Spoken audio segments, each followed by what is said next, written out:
dhalinyarada ku nool magaalada Bandiridley ee galbeedka gobolka Mudug ee bartamaha dalkeena ayaa taageeray qorshaha dadaalada nabad u raadinta colaadda ka jirtay deegaanada galbeed ee gobolka Mudug ee dowlad goboleedka Soomaaliyeed ee Galmudug taas oo u dhaxaysay beelo walaalaha oo ku kala abtirsada maamulada Puntland iyo Galmudug.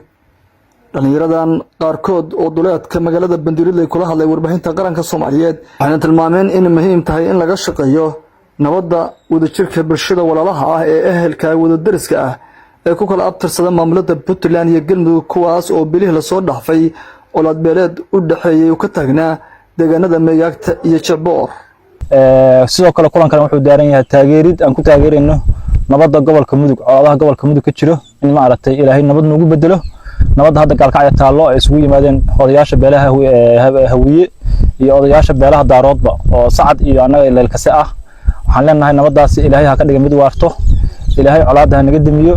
waxaan taageeraynaa kulankaas quruxda badan ee gobolka Mudug ee u fadhiyaan odayaashu in ma aragtay ay ka soo miro dhalo oo runtii ay ka soo baxaan ma aragtay nabad waarto. sidoo kale kulankeenan galabta wuxuu daaran yahay inaan xoojino nabadda galbeedka gobolka Mudug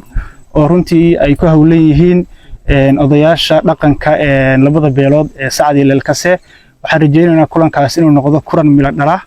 oo runtii soo afjara colaadaas dabada dheeraatay ee ka jirta galbeedka gobolka Mudug. waxaan rabaa marka inaan dhammaan bulshada iyo waxgaradka iyo odayaashaba in aan xoojino kulamo isxigay ee ka socda gobolka Mudug kaas oo looga wada xajoonayay nabadda gobolka qaasatan meel anaga aad noogu dhow deegaankeena aad ugu dhow kulamo ka socday in looga wada xajoodo. waxaan leeyahay wiil dagaal wiil kuma dhashay wiil ku dhinta. waxaan leeyahay insha Allah waxgaradkeena iyo odayaasheena in yaani ay ku baaqaan nabad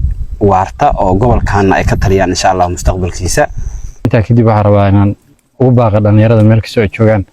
inay ka shaqeeyaan nabadda sababtoo ah nabadda wax ka wanaagsan ma jiraan markii nabad la haysto